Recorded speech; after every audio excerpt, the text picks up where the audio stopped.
valve. The valve of the heart maintains unidirectional blood flow and prevent regurgitation in the opposite direction. There are two pairs of valves in the heart, a pair atrioventricular between the atrium and the ventricle and a pair of semilunar valves in the great vessels. The right atrioventricular valve over here is known as the tricuspid valve because it has three cusps, right? Whereas the left atrioventricular valve is known as the bicuspid valve because it has two cusps. As you can see, it is also called the mitral valve.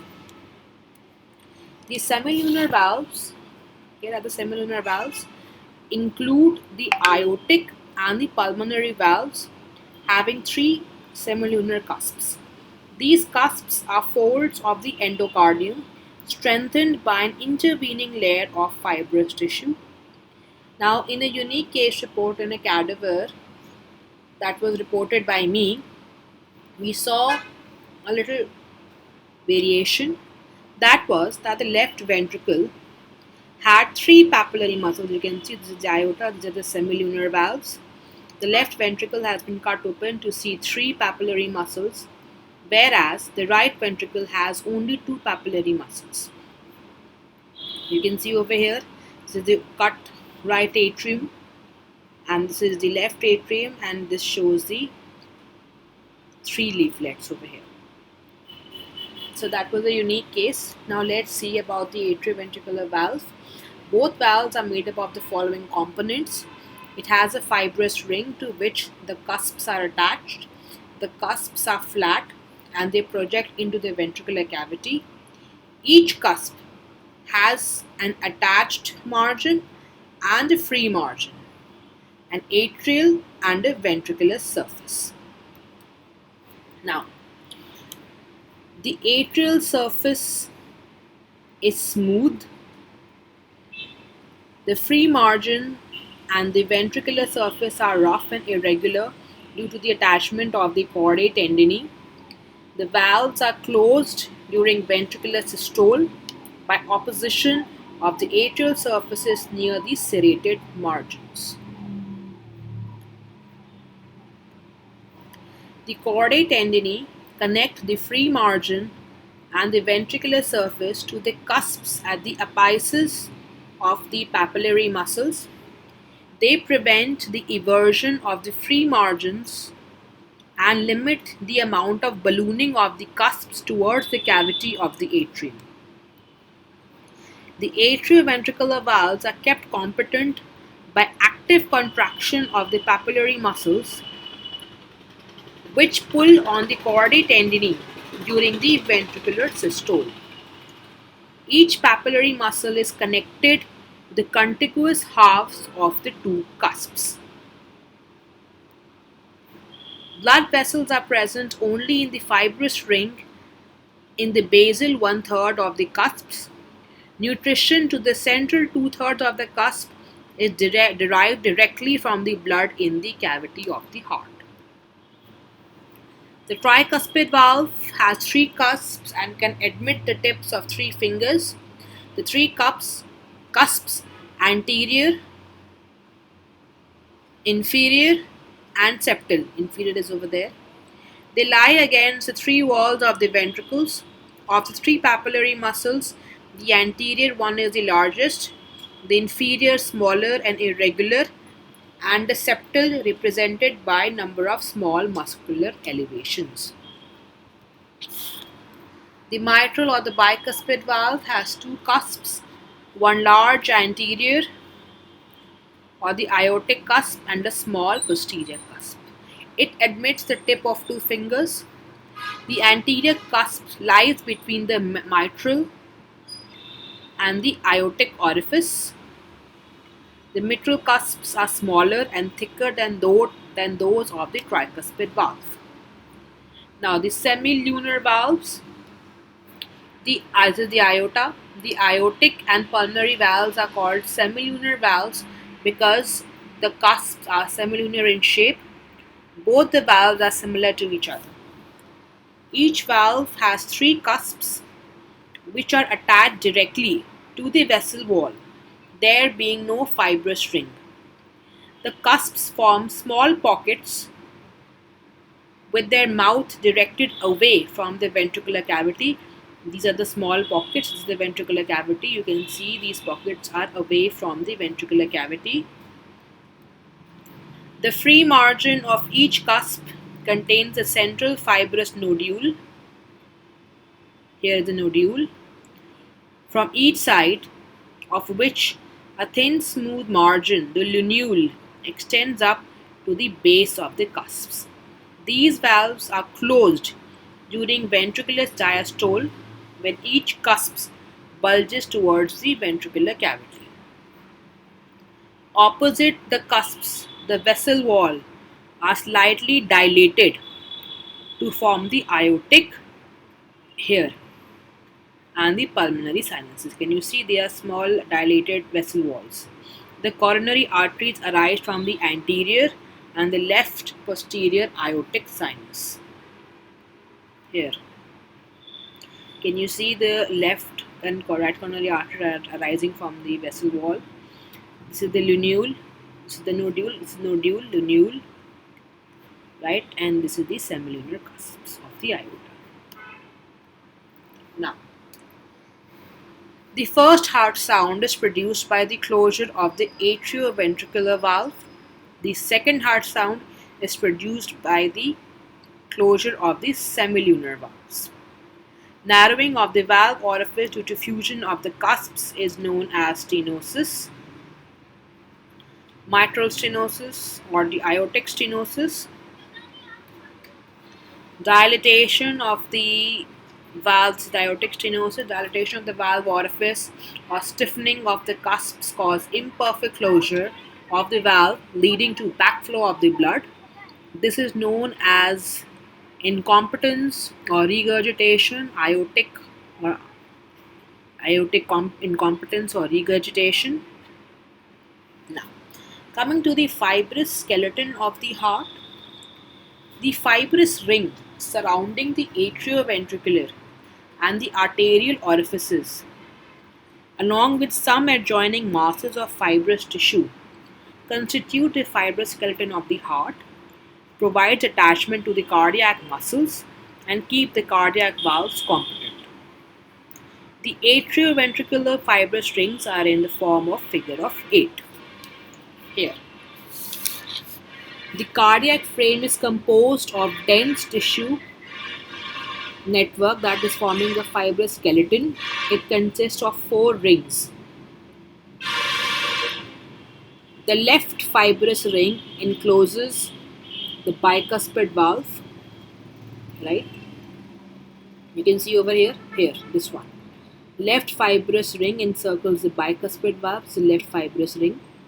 The right fibrous ring surrounds the tricuspid valve. Here you can see this tricuspid valve. The pulmonary ring corresponds to the pulmonary valve, right? This is the pulmonary valve coronet. And the aortic ring forms the aortic valve, right? The 2 atria and the 2 ventricles are attached to a pair of conjoint fibrous ring in the form of figure of 8, which bounds the AV orifice. 2 coronets surround roots of the aorta here and the pulmonary trunk. The pulmonary trunk lie at a higher level than the aortic valve. The aortic annulus is most centrally placed. Muscle fibers are attached to the fibrous skeleton of the heart, reinforcing the myocardial wall internally and anchoring the cardiac muscle. It lies in the plane between the atria and the ventricles. This plane corresponds to the atrioventricular groove or the orifices of the heart. The firmest areas on compression are formed by the valves, the aortic, tricuspid, and the mitral, and the fibrous connective tissue that unites them. The atria, the ventricles, and the membranous part of the interventricular septum are attached to them. There is no muscular continuity between the atria and the ventricles. across the rings except for the atrioventricular bundle or the bundle of His. There is a large mass of fibrous tissue between the atrioventricular ring behind the eye. Behind large mass of fibrous tissue between the atrioventricular rings behind and the aortic ring in front. This is known as trigonum fibrosum dextrum. Right? This is it.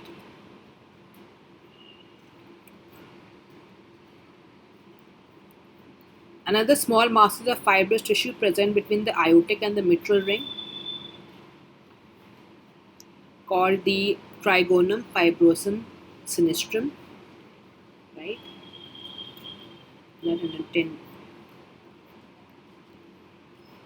The tendon of infundibulum, which is this, close to the pulmonary valve, binds the posterior surface of the infundibulum to the aortic ring.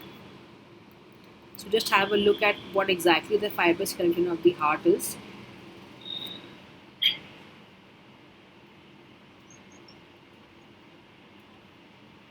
Here.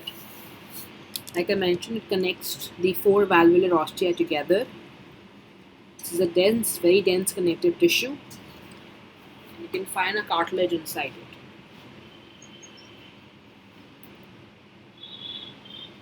Now externally, each valve has a fibrous ring.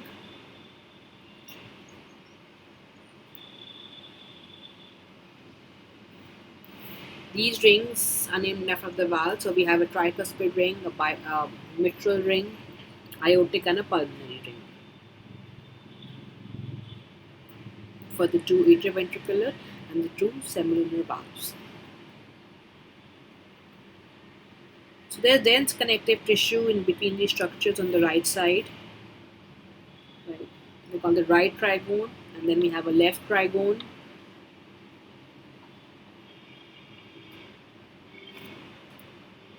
And then of course we have a conus tendon that is forming the skeleton of the heart.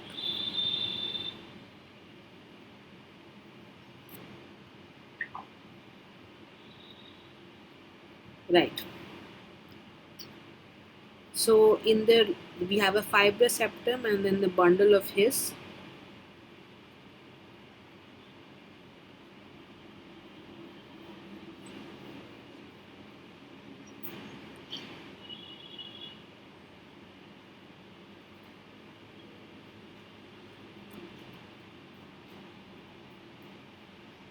So you all know what the bundle of His is, helps in conduction of heart.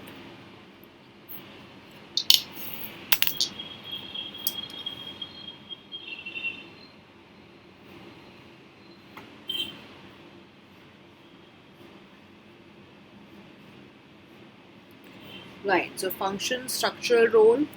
So the function of the fibrous skeleton, place of attachment of various muscles that make up the myocardium. It is also an electric isolator between the atria and the ventricles.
Right.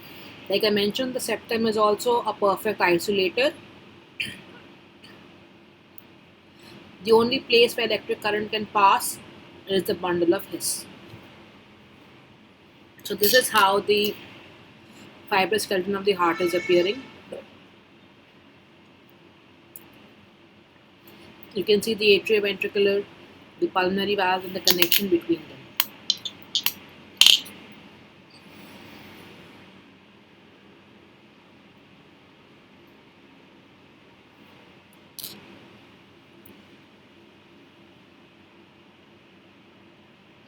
You can see the valves very well, the chordae tendineae attached to the fibrous skeleton.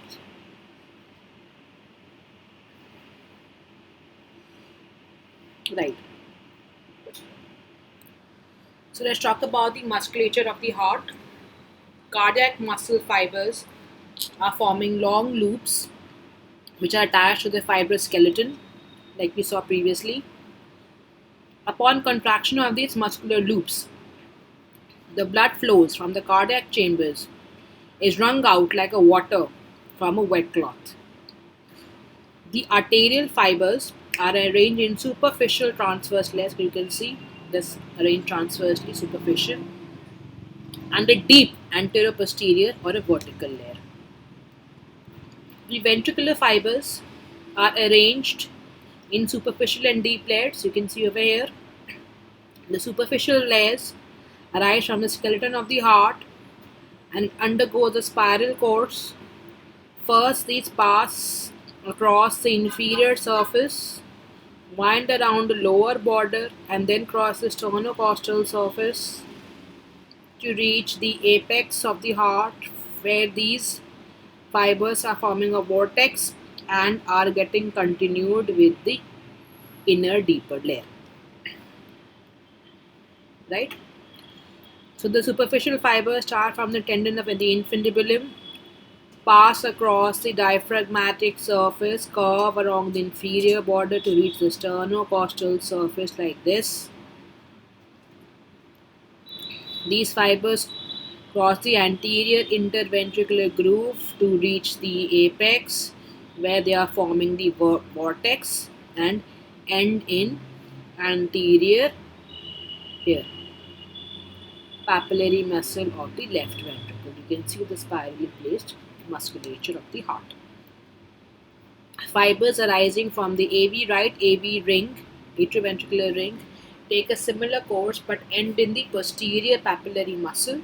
Fibers arising from left atrioventricular ring lie along the diaphragmatic surface, cross the posterior interventricular groove to reach the papillary muscles of the right ventricle.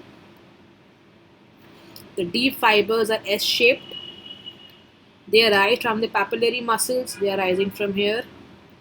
Of one ventricle, turn into the interventricular groove and end in the papillary muscle of the other. Fibers of the first layer circle the right ventricle, cross the interventricular septum, end in papillary muscle of the left ventricle.